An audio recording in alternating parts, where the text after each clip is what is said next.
In a world reshaped by shifting alliances and broken empires, a new power equation is being written. In the heart of West Africa, Captain Ibrahim Traoré, the young revolutionary leader of Burkina Faso, has set in motion a strategy that is rattling the West and energizing the global South. His new military alliance with Pakistan and Saudi Arabia is more than a pact of weapons. It is a declaration of independence, a blueprint for sovereignty, and perhaps the spark of a new Islamic African military bloc. To understand the weight of this alliance, we must first understand the man behind it. Ibrahim Traoré, the 36-year-old leader who seized power in 2022, has transformed Burkina Faso into the epicenter of Africa's resistance against neocolonialism. He was not born into power, but into struggle. From a simple soldier to head of state, Traoré's journey embodies the frustration of a generation betrayed by empty promises of democracy, while their lands were plundered for gold, uranium, and resources. Traoré's leadership struck a nerve across Africa. He expelled French troops, redefined sovereignty, and rallied Burkina Faso into an alliance with Mali and Niger. But even as the Sahel alliance grew, Traoré understood a deeper truth. Africa cannot stand alone. To resist Western dominance and to build real security, partnerships beyond the continent were necessary, and that is where Pakistan and Saudi Arabia entered the stage. Harsh deserts of the Sahel. Saudi Arabia enters this alliance with a different weight. As the custodian of Islam's holiest sites and one of the richest nations in the Middle East, its power is not just military, but spiritual and financial. For decades, Saudi Arabia has been a close ally of the West. Yet under Crown Prince Mohammed bin Salman, the kingdom is diversifying its alliances, investing billions across Asia and Africa, and seeking leadership of the Muslim world. For Traoré, Saudi Arabia brings money, oil, and legitimacy. For Riyadh, Burkina Faso represents a strategic foothold in Africa, a counterweight to Western dominance, and an opportunity to showcase leadership of the Muslim South. Together, the three nations form an unlikely but powerful triangle. Burkina Faso, the revolutionary vanguard of Africa. Pakistan, the nuclear-armed military powerhouse of South Asia. Saudi Arabia, the financial and spiritual leader of the Arab world. Each brings unique strengths. Each compensates for the weaknesses of the other. The deal is simple, but groundbreaking. Pakistan provides training, drones, light weapons, and counter-terrorism expertise. Saudi Arabia finances defense projects, provides oil subsidies, and opens diplomatic doors. Burkina Faso offers access to Africa's resources, military cooperation in the Sahel, and a symbolic defiance of Western control. This alliance has not gone unnoticed. In Washington, Paris, and Brussels, alarm bells ring. For decades, Africa was considered a backyard of European powers. Now, a young African leader is forging bonds with Muslim powers outside the West's control. Analysts warn of a new non-aligned movement, but this time with a sharper military edge. The West fears three things: loss of strategic minerals, especially uranium and gold, slipping into the hands of a rival bloc. Expansion of Islamic military cooperation, creating a new front against Western dominance. The symbolic rise of leaders like Traoré, who reject Western aid and military bases. Yet, alliances are not without friction. Pakistan itself struggles with internal instability and economic crises. Saudi Arabia balances relations with Washington and fears being seen as funding radicalism in Africa. Burkina Faso faces relentless insurgency threats and the constant risk of Western sanctions. Still, opportunities abound.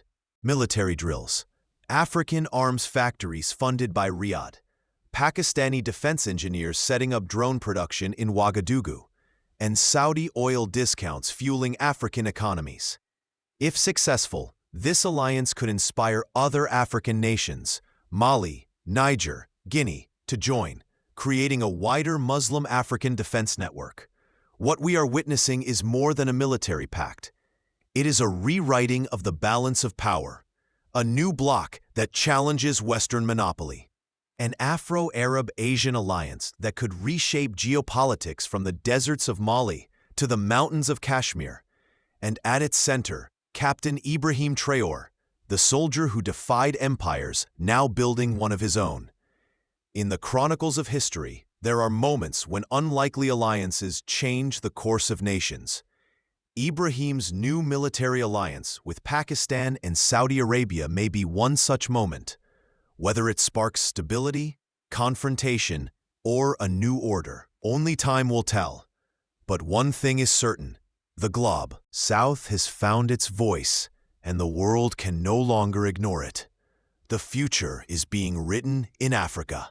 Pakistan, home to one of the world's most battle-tested armies, a nuclear power, and the only Muslim-majority nation with a proven nuclear deterrent.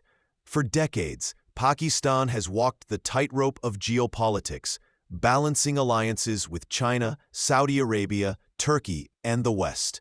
But as the global order shifts, Pakistan too seeks partners outside the traditional framework, and Africa, with its vast untapped markets and resource wealth, presents opportunity. For Traoré, Pakistan is not just another partner, it is a symbol of resilience. Despite sanctions, wars, and external pressures, Pakistan built its defense industry from scratch. Its experience in asymmetric warfare, counterterrorism, and military technology could empower Burkina Faso and the Sahel Alliance beyond imagination. The first stage of this alliance, training and technology transfer. Burkinabe officers in Pakistani academies, Pakistani drones in African skies, and joint counterterrorism operations tailored for the. At first glance, some may wonder, why would Ibrahim look to Pakistan and Saudi Arabia instead of traditional African allies or global giants like China and Russia? The answer lies in strategic complementarity. Pakistan brings one of the world's most battle-hardened militaries, decades of counterinsurgency experience, and a defense industry that produces everything from fighter jets, JF-17 Thunder, to drones and armored vehicles. Saudi Arabia, on the other hand, provides immense financial muscle, global influence, and control over energy resources. Together, they complement Ibrahim's African resilience, Pakistan providing the weapons and know-how, Saudi Arabia providing the capital and oil, and Burkina Faso providing the raw determination to build a new future. This is not just an alliance. This is a triangle of power. The alliance was not just symbolic. It was a direct challenge to Western dominance in Africa. France, once the colonial master of Burkina Faso, viewed it as betrayal. For years, Paris had relied on uranium from West Africa to power its nuclear plants. Now, with Ibrahim cutting ties and building new alliances, France's energy security looked shaky. The United States, too, was alarmed. Washington had counted on Saudi Arabia as its closest ally in the Middle East. But Riyadh's involvement in this African alliance signaled a shift away from U.S. dependency. And Pakistan, already a nuclear power, joining hands with Africa, meant that Islamabad's influence was no longer confined to South Asia. It was expanding into Africa and the Middle East. This alliance shook the corridors of NATO, the EU, and the Pentagon. Meanwhile, Saudi Arabia's contribution to the alliance extended far beyond military aid. Riyadh pledged billions in investment for African infrastructure, roads, railways, oil refineries, and even solar energy plants. This is significant because for decades, Western loans through the IMF and World Bank have come with crippling conditions: austerity, privatization, and dependence. Saudi funding, however, was different. It was based on mutual respect and Islamic brotherhood. Burkina Faso would no longer beg for loans in Paris. Instead, it would negotiate as an equal partner in Riyadh. Months later, the alliance was tested through its first joint military drill. In a remote desert plain, Burkinabe soldiers trained alongside Pakistani commandos, while Saudi drones buzzed overhead. The drill simulated a terrorist attack on a convoy, complete with explosions, sniper fire, and rapid counterstrikes. Observers from other African nations watched in awe. Here was proof that Ibrahim's dream was not fantasy. It was happening. For the young African soldiers, it was a moment of pride. For the West, it was a warning shot. The alliance sparked a ripple effect across Africa. Mali, Niger, and Guinea, countries that had also broken away from French influence, began considering similar partnerships. Suddenly, Ibrahim was no longer just a national leader.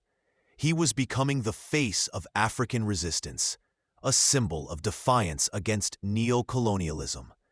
And Pakistan and Saudi Arabia, by aligning with him, positioned themselves as guardians of a new global order, one that was no longer dictated solely by Washington, London, or Paris. The Ibrahim-Pakistan-Saudi alliance is still in its infancy, but its potential is enormous. Pakistan may help Burkina Faso build its own arms industry, reducing dependency on imports.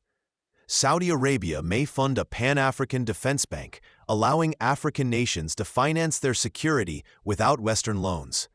And Ibrahim may spearhead a united African defense pact, uniting multiple nations under one military umbrella. If these steps succeed, it would mark the beginning of the end of Western dominance in Africa. The alliance between Ibrahim Traoré, Pakistan, and Saudi Arabia is not just about security. It is about dignity, sovereignty, and unity. For the first time in modern history, Africa is building partnerships on its own terms, with allies who share its struggles, not exploit its resources. The West sees this as a nightmare. But for Africans, it is a dream long overdue. As Ibrahim himself once said, "We may be small in size, but when united, we are a force no empire can defeat." And with Pakistan's strength, Saudi Arabia's wealth, and Africa's determination, this alliance could indeed change the course of history. What the world saw were headlines about Ibrahim Traoré shaking hands with Saudi princes and Pakistani generals. But what the cameras missed were the backroom negotiations that truly define the alliance. In private discussions, the leaders mapped out three critical areas: military technology transfer. Pakistan agreed to supply Burkina Faso with drones, light arms, armored vehicles, and even training in cyber warfare. But more importantly, Islamabad promised to train Burkinabe engineers so that Africa could build its own weapons. Energy security. Saudi Arabia pledged oil subsidies to Burkina Faso and its neighbors, ensuring that sanctions or global market shocks would not starve African economies. Religious and cultural unity. The leaders emphasized the need to frame the alliance not just as political, but also as a civilizational bond rooted in shared Islamic identity and resistance to exploitation. These were not ordinary deals.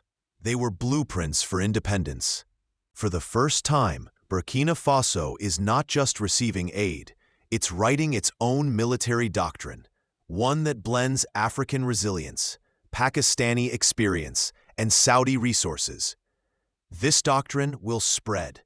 Neighboring countries like Mali and Niger have already requested to join the training programs. Slowly, Ibrahim's vision is transforming from a national defense strategy into a continental defense system. The rise of this alliance has not gone unnoticed. Western powers are already moving to counter it.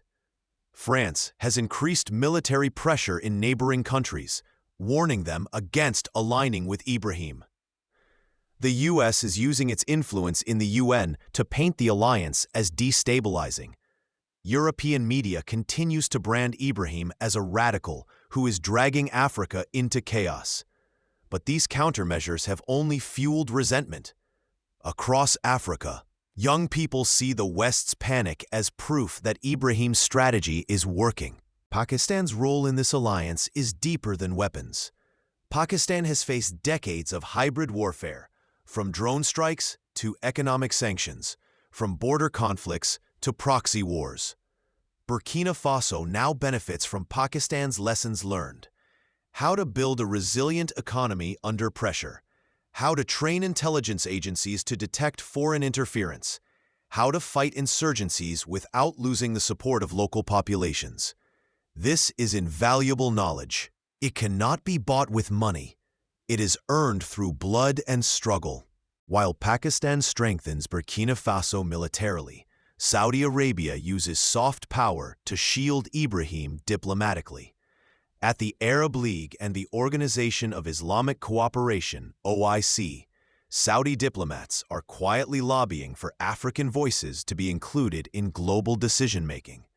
By linking Burkina Faso's struggle to the larger Islamic world, Riyadh ensures that Ibrahim is not isolated on the world stage. The symbolism is powerful. An African leader, once dismissed as a rebel, now sits at the table with kings, princes, and generals, treated as an equal. In the coming months, Burkina Faso unveils its first indigenously operated drone squadron, trained by Pakistani engineers and funded by Saudi investment.